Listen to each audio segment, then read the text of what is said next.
Has it ever occurred to you that when it comes to the pinch, often the greatest entertainers are quite ordinary people who've never been on a stage before? To illustrate our point, we go now to a holiday camp at Clacton and at the same time introduce a new sport, pram racing, which, as you can see, has its share of hazards for the inexperienced.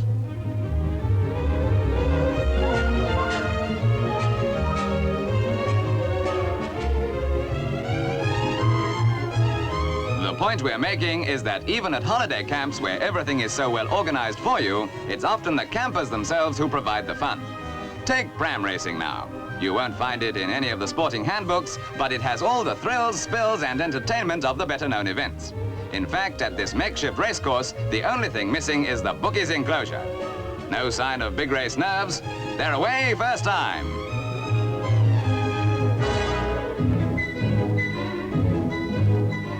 In every case, you'll notice it's a man doing all the hard work, while the so-called weaker sex takes it easy. In fact, there's nothing in the rules that says that women shouldn't push, but of course, very conveniently, it never occurs to them. Still, it's certainly faster and a lot less dangerous this way.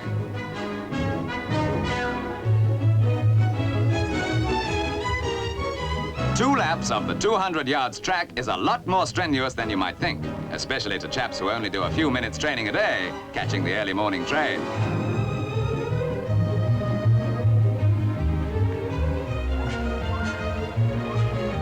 However, as the climax of the race approaches, the women competitors have to do their share. Hitherto, they've been playing at being babies. Now they have to act like them. Each one has to drink a full bottle of milk.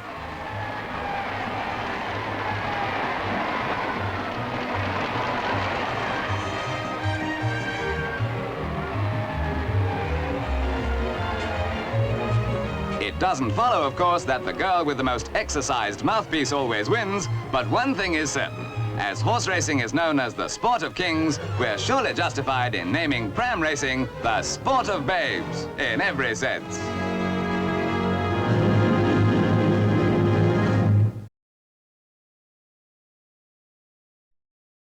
Children can behave like little monkeys at times, but it's always nice to catch an occasional glimpse of the very much younger generation on its best behavior, as at this holiday camp. Competitions demand concentration as well as physique. Every time this chap sits down, he rests on his laurels.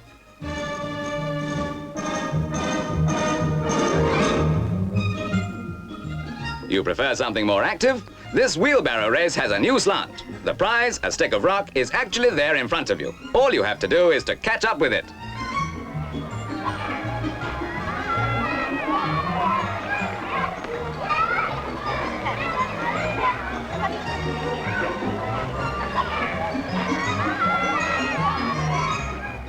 Don't look now, but there's a distinct atmosphere of favoritism about this. I can't help feeling that the stick of rock isn't strictly in the middle.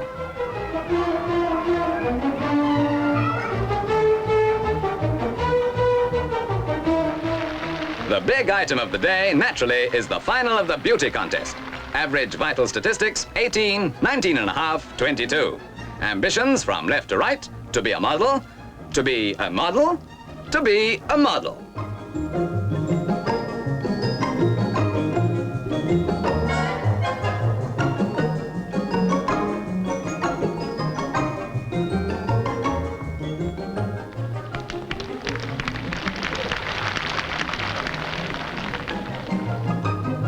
This is Sandra Colclough, who has a pretty taste in ribbons. This sort of thing would go to any girl's head, wouldn't it? But in the end, the judges decide on Sandra. Who said freckles were a drawback?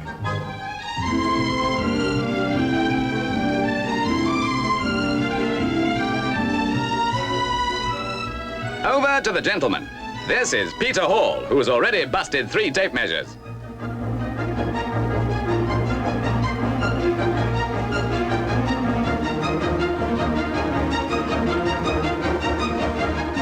A real Tarzan rib tickler for the benefit of the judges. And here's another Colclough, Morris this time. The family obviously has something. And it goes over big with the audience. Come on, Morris, smile at the ladies. You know what? This camp isn't safe. I'm leaving.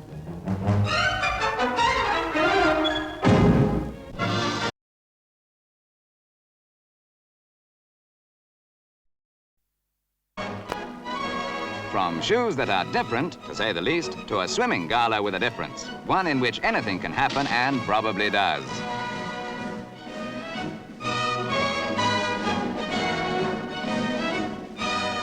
However, the reason for our interest is that as not many people can reach Olympic standards, the accent at this Clacton holiday camp is on fun. Although the competitive spirit is encouraged, it's difficult to take things too seriously with handicaps like this.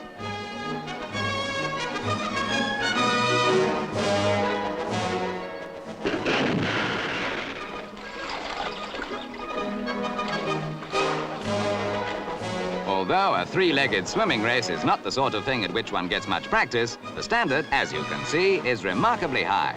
In fact, the idea might well catch on in serious competition.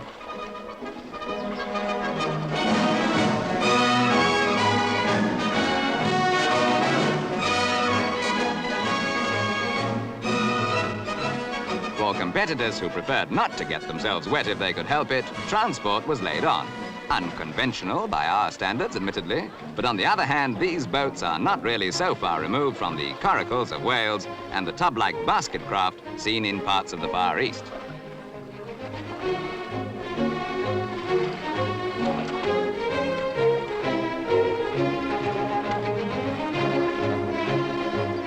The tubs might not be accepted at Henley, nor perhaps ever rival other means of water transport. But as a source of entertainment, they'll go down with a splash.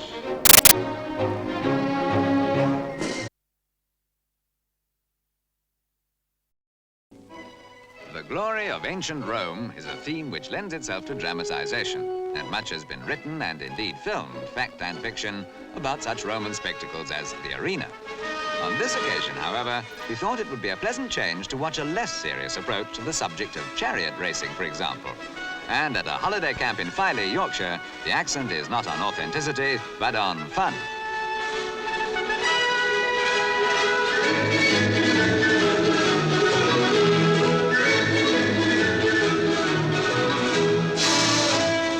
In Roman days, of course, the chariots were drawn by 2 or 4 horses. But there again, the somewhat blasé audiences were used to seeing drivers fall off and get trampled to death. In fact, it was an essential part of the fun. The approach here is not that serious, and speed is sacrificed for added safety, with manpower replacing horsepower. Even so, as you'll discover, there was still a fair share of spills. Parate, attendite, ite!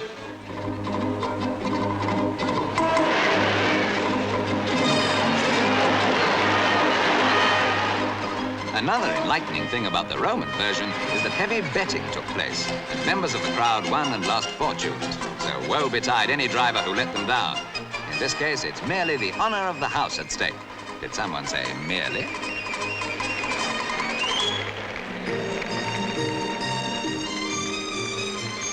This would never have satisfied the Romans. No crashes, no bloodshed, and no one lost his toga. Still, give us time. We can always learn.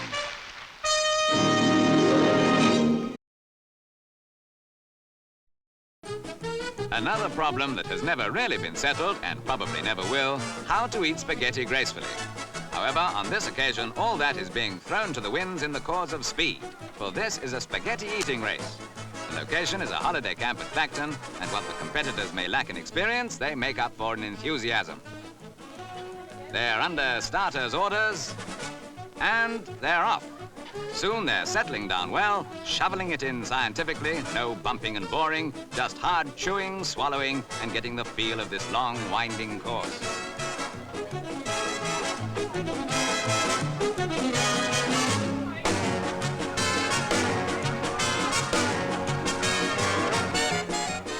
Still half a plate to go, and the pace is telling on some of them. It's a stayers race, this spaghetti selling plate, named, by the way, after the great spaghetti, by wheat out of Blueton. Most of the field are handling the slippery conditions very well, and it looks like being a close finish.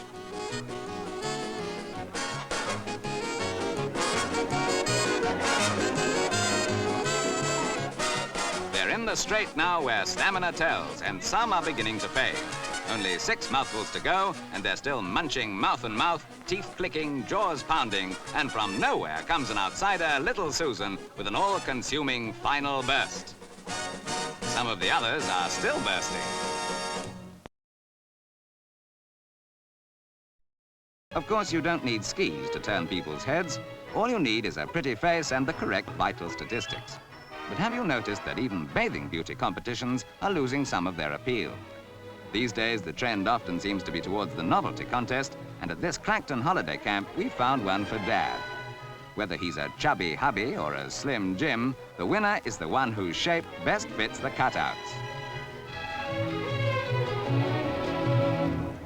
This is one contest for which no amount of training will help, because if you want to put on weight, you've got to know in advance where to put it, and vice versa. What's more effective is to have one of the judges lending a little more support. Hardly cricket, but still knocks the opposition for 6.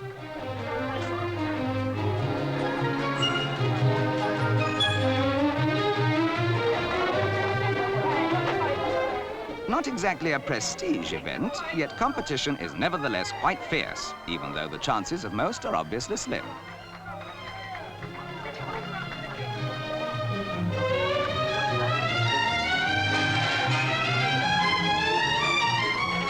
One thing no one could possibly know until they started was that no two people are ever exactly the same size, or at least very rarely. Who knows, the police may well borrow the system one of these days to replace those messy fingerprint tests.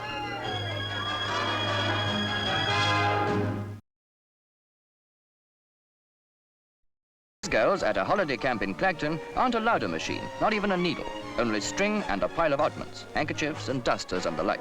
The task, to make a bikini from the materials available and then, of course, to wear it. The rules allow the boyfriend to help.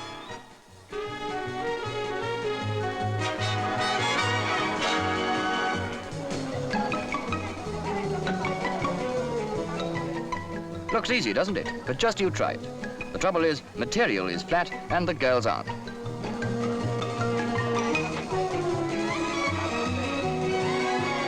Time's up, and now for the proof of their ingenuity and workmanship. Anyone who can't distinguish between vital statistics and wishful thinking is going to find herself in dead trouble.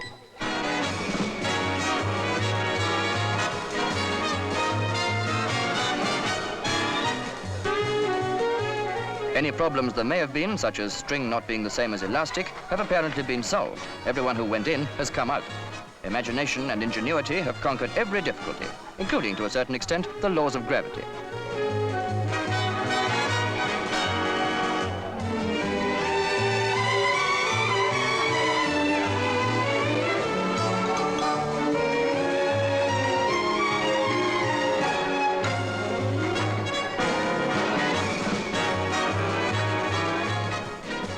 The judge has a problem too. In fairness to everybody, he has to ignore the foundation and give all his marks to the creation. Anybody who can do that in the circumstances deserves a prize himself. For although this colourful city is often called the Paris of the East, it's justifiably proud of its own characteristics.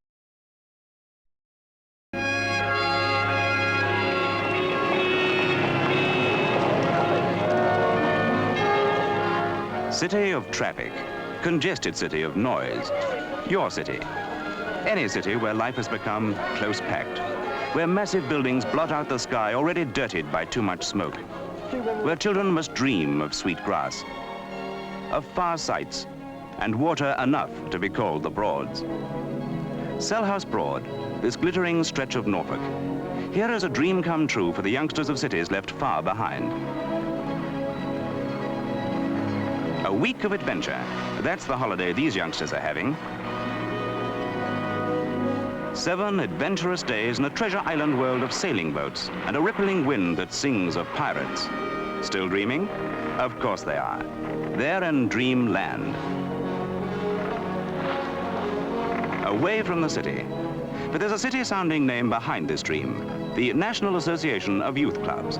They offer 5 weeks in every year like this to the young people of clubs all over the country. Yes, girls too, but don't be surprised. You might well be if you try to keep them away. That's Sir John Hunt's daughter winching up the sail. But then everyone here has an Everest to conquer. It's not easy preparing a Norfolk wherry.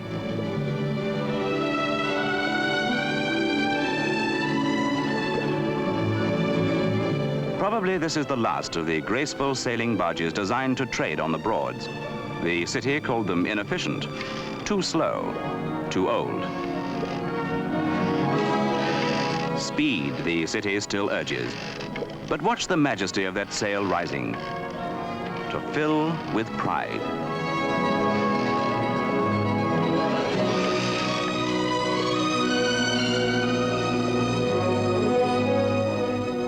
Nat Bertram once skippered a wherry. He can remember carrying coal to Yarmouth.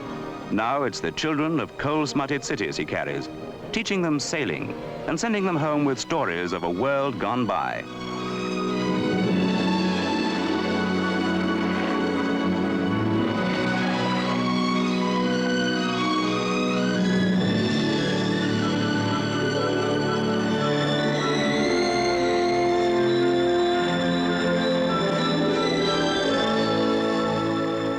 But there's much to be done on land, too. There's the adventure of preparing to sleep under canvas, under a star-bright sky. It's all part of getting away from a too familiar way of life. It's all part of doing things for yourself. It's all part of being young.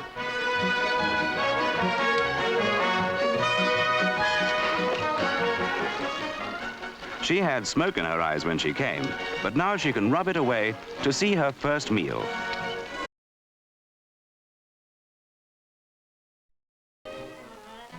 Whilst the shanty evokes nostalgic memories of, say, the grain schooners racing in from Australia, the day of the big ships is now something of the past. Instead, a pleasant lake and a dinghy, such as this one, may be the nearest many of us will get to the romance of the big boats. However, you must agree, there's fun to be had on a holiday of this kind, especially when you can hitch the dinghy to the car and move on to the next stretch of water.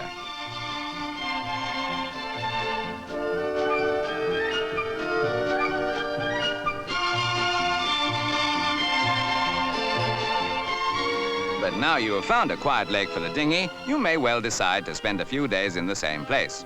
Some people solve this problem with a tent. Others prefer the more permanent luxuries of a caravan. But we've found something for those who like the best of both. Whilst this family is launching the dinghy, Father has started to erect the collapsible caravan. The whole operation is so simple that he can complete it in a few minutes and without any help.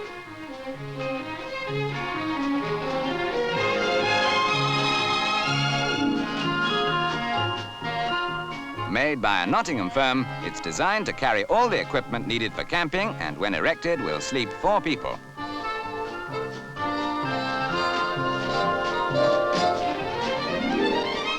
One advantage of this equipment is its lightness, which means that the smaller cars can tow the trailer, and the comfort of home can be taken into the remotest parts of the country. Despite the rigors of our climate, you don't need a tonic to build up this protection.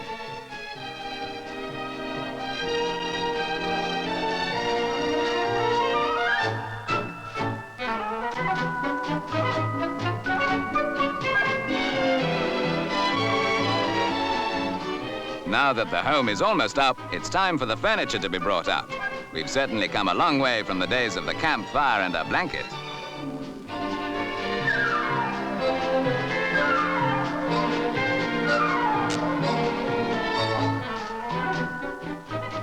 They say that Rome wasn't built in a day, but then obviously the Romans hadn't thought of this idea.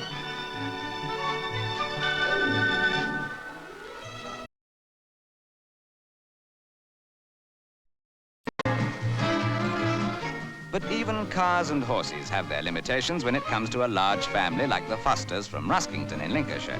So they've solved their transport problems in a most novel way.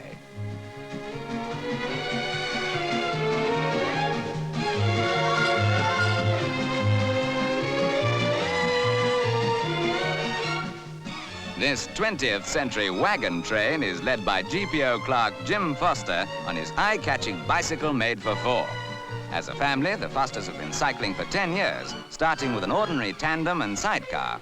Today, they have 14 bikes between the 10 of them, although this is the usual lineup.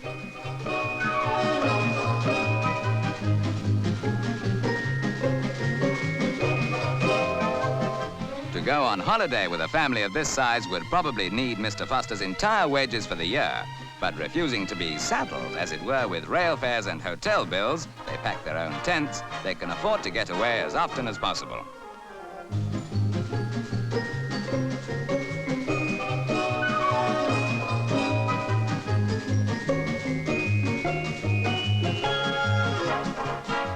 You personally may think this is a pretty antiquated form of travel, but don't start putting a spoke in it. At least it impresses the scientists. They've never seen such a chain reaction.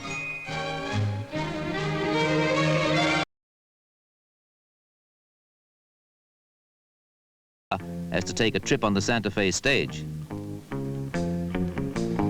Creation here obviously isn't nature's work, but on this occasion it's no less intricate. This is creativity for a purpose. Just pure carnival fun. And although Carnival too is a very make-believe affair and the mood may be light as air, it starts with the hard work they're putting in at this Clacton holiday camp. They're all pulling their weight to make a success of the annual Festival of Fun.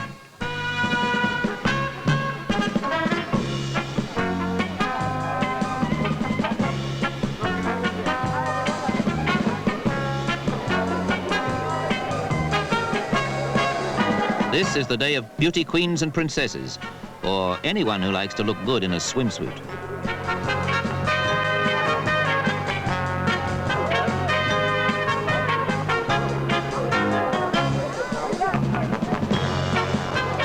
The spirit of Carnival is almost as old as man.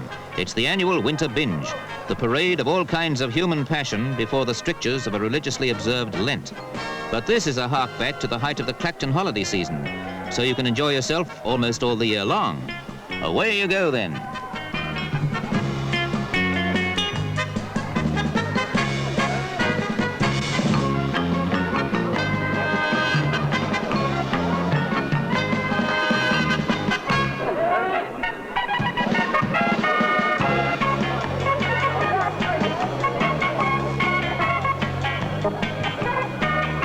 This is a tradition that links the wild carnival revels of Rio and Trinidad, the Mardi Gras of New Orleans and Nice, with a jolly good day out at the English seaside.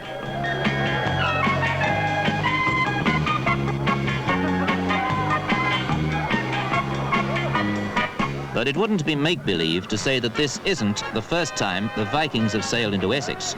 Great explorers they were, and a riotous lot, just right for the carnival atmosphere. It's said they even discovered America. But if that's true... The hop-picking season is starting, and once again many hundreds of Londoners, husbands, wives and children, are off for their camping holiday. Hop-picking is a grand institution. It enables many families who would otherwise not get any holiday to go out into the open and earn their keep as they go along. What, tea on a hop field?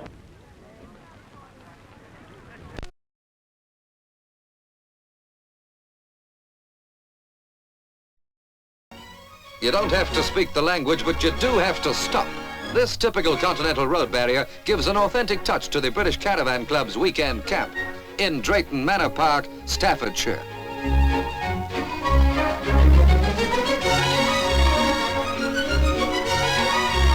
It's a get-together for some of Britain's 200,000 caravan owners before they go touring abroad. Organised by the Caravan Club's Midlands section, the idea is for members to get the atmosphere of continental life and to learn how to cope with touring abroad.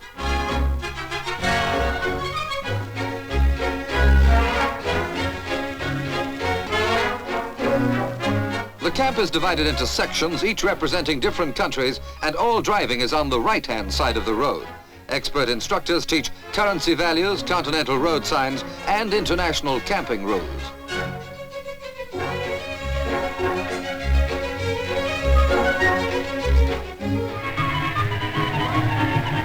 Film shows and national dress dances give the campers a foretaste of what in some cases will be their first trip away from Britain.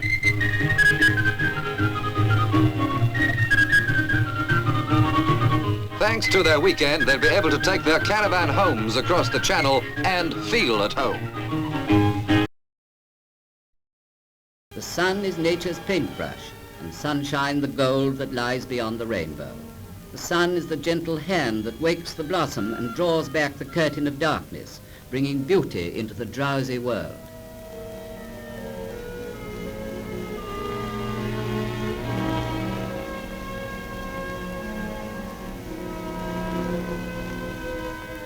The sun is life.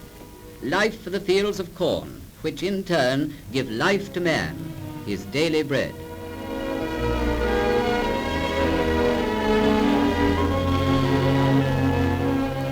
For man and woman, as for every living thing, the sun too is the spark which drives the mortal frame. Its warmth, the energy of toil. Yet the best thing about the sun is sitting in the shade, the sun that comes and goes at no man's bidding.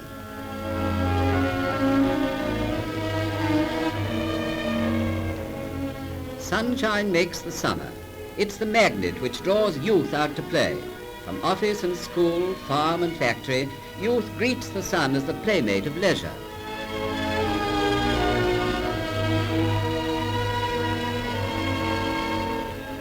And the gift of sunlight belongs to everyone. When the sun shines on Britain's garden, its magic makes the roads a highway to happiness, and youth looks up to greet the promise of the bright day.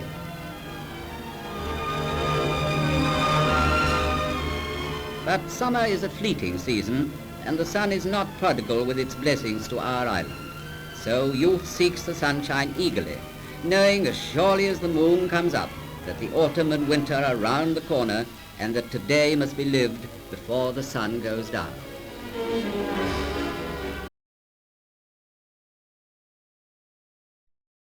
The Great Trek of 1946. Destination, the hop fields of Kent, annual meeting ground of thousands of hop pickers. London stations battle with a happy-go-lucky lot of voluntary refugees.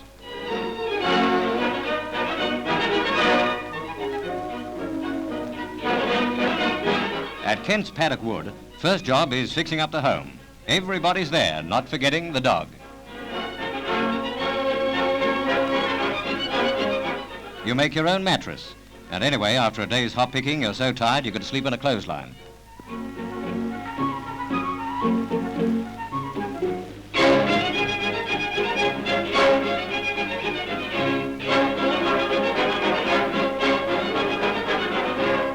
The gravity of British beer slips down towards the waterline. Reports say Kent locals are sending teams of barroom regulars down among the hops. Their task, Operation Pint Pot.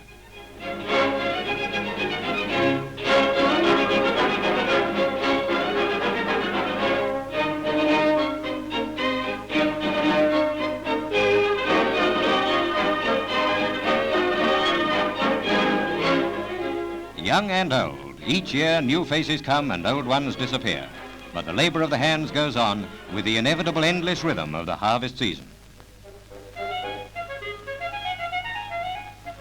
Take a good look. They're hops. You may even taste one someday.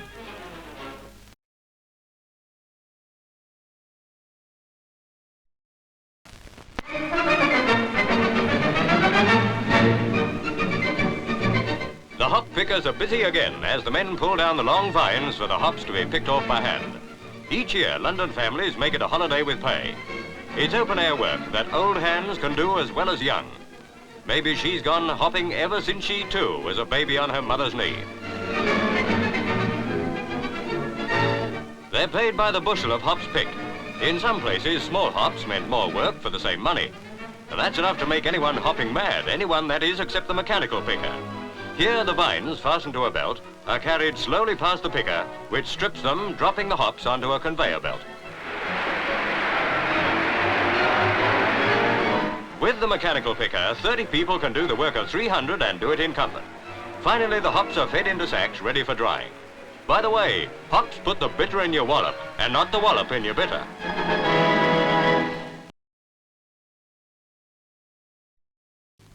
From Pretoria to Victoria and a pre-war holiday crowd at the seaside.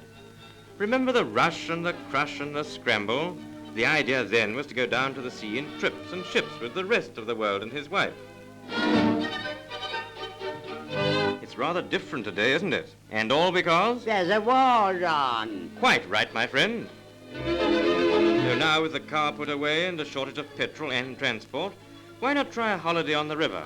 And if you've never tried the riverside, you've a treat in store. And old England has plenty of rivers to offer for your delight, each with its own charm and particular appeal. For Londoners, a grand host is Father Thames. even at no greater distance than Hampton Court. It's the resort of many well-known paddlers. And what's wrong with a riverside picnic? With safe bathing for the kiddies close at hand. The water may not be briny, but salt's not everything. You can get thirsty without salt. Maybe your idea of a holiday is a complete rest. Just one glorious laze on a lush riverbank. Perchance you can play prettily with a punt paddle or shine at setting a saucy sail. A punting party can be very enjoyable and profitable too, if you combine it with a bit of fishing. The Thames at Richmond is an ideal spot for the rowing enthusiast, and pushing the boat out can be just as easy as pulling it out.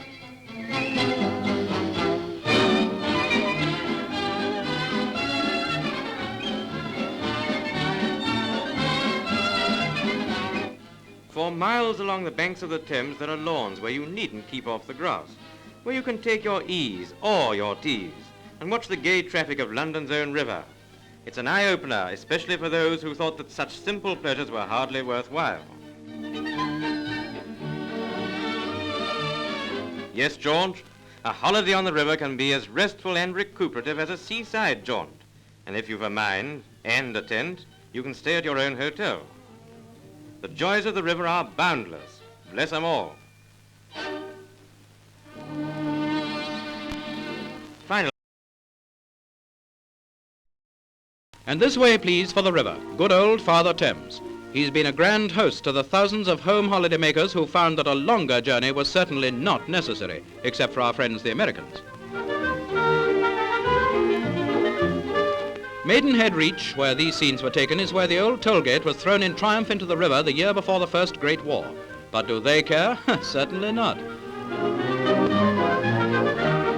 If you want to gamble after a bathe, try it this way. But don't forget to duck your napper.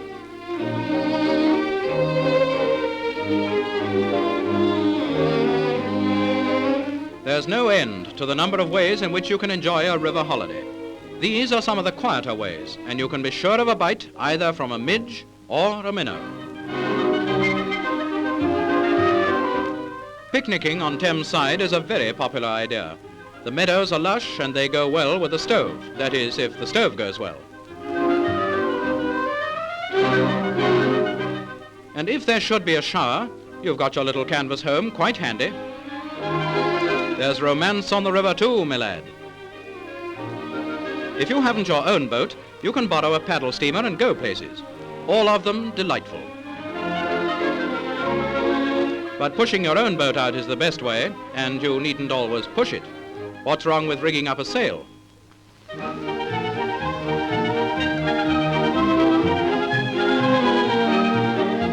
Breezing upstream, say from Windsor to Wallingford, is a grand adventure which you'll long remember. This way will certainly please.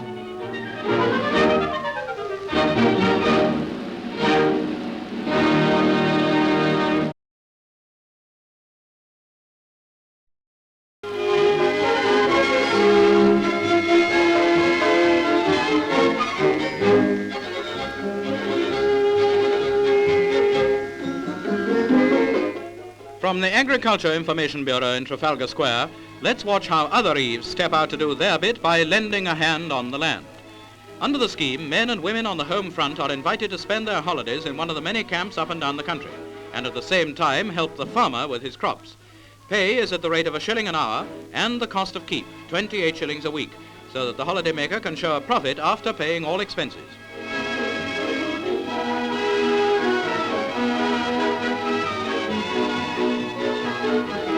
Joan and Peggy are city typists, and it's a great day for them when they pack up their machines and set off for the station.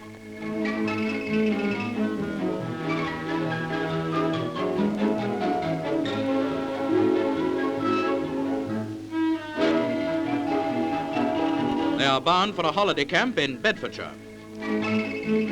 A short railway journey, and very soon the two girls are breathing the sweet, clean air of the countryside. Mincing Lane is soon forgotten in a leafy Bedfordshire lane.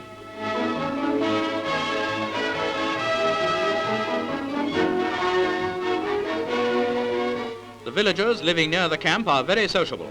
and there's always a special greeting for the newcomer.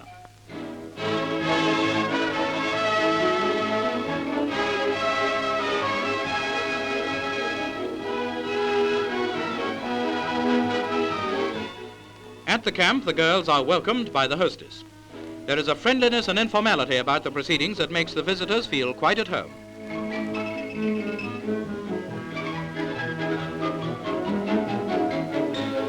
Now they're shown their sleeping quarters, canvas but roomy, and as cosy as the requirements of a healthy open-air life can make them.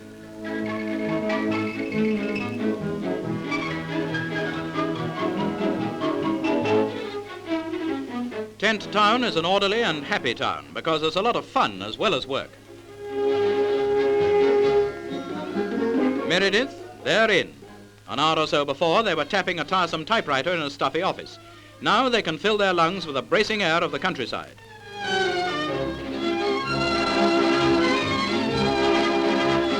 One of the first things to do is to discard one's town clothes and get into something truly rural. They haven't forgotten to bring a pair of comfortable slacks. And now to explore the camp and meet the neighbors.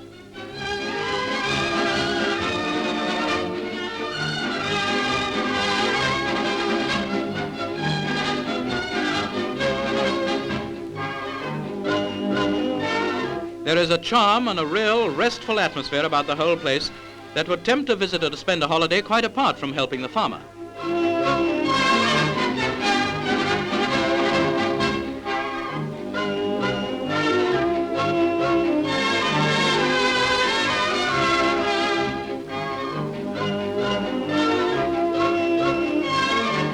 Next morning, the holiday campers are whisked off in a lorry to the farm. Men and women workers are on their way to start a day's work in the fields.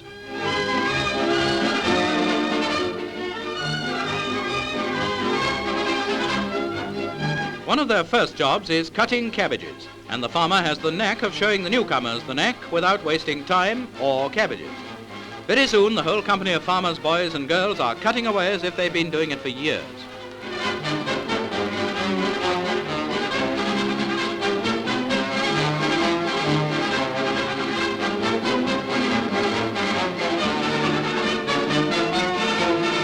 They cut the cabbages, as all you good allotmenteers know how, close to the stalk, so that later on you get those succulent little shoots that are so useful in salads.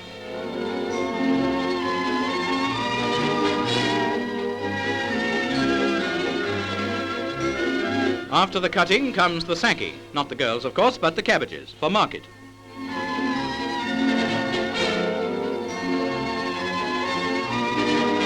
That looks very much like lunchtime, and so it is, with healthy young people bringing healthy young appetites to the feast. Yes, lunching in the open after a good morning's work in the open can be a feast.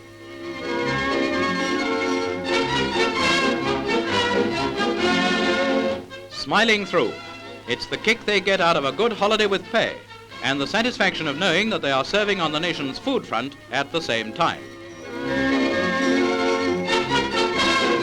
Joan and Peggy agree that it's a grand idea.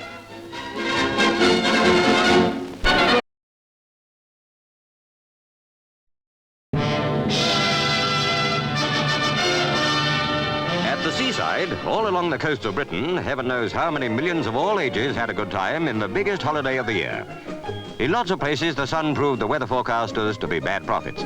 The general feeling was, let's forget all about that terrible July and hope the rest of the summer will be more like last year's. Brighton began by waging a friendly contest with its neighbour Hove. Called the Silver Mile, it was given the best possible start by both mayors. Driving force behind it was the Variety Club. So John Turner, Millicent Martin, Ronnie Carroll, Tommy Cooper and a host of other entertainment top-flighters were on hand to stimulate generosity all round.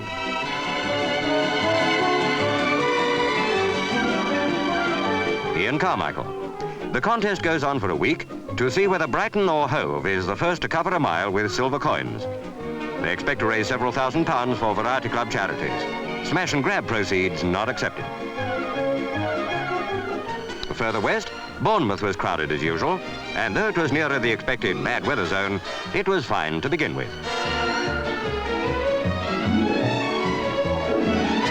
And then came the rain.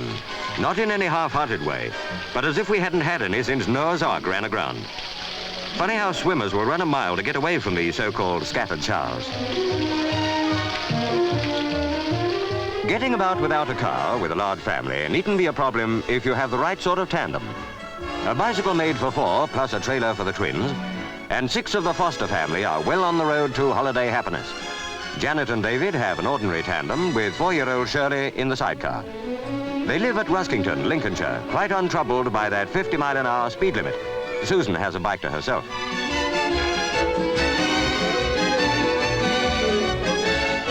James Foster, an enterprising father of 8, often takes them 20 to 30 miles over the weekend and reckons on doing 40 miles a day in the holidays. It should give them a good appetite anyway. Action all the way.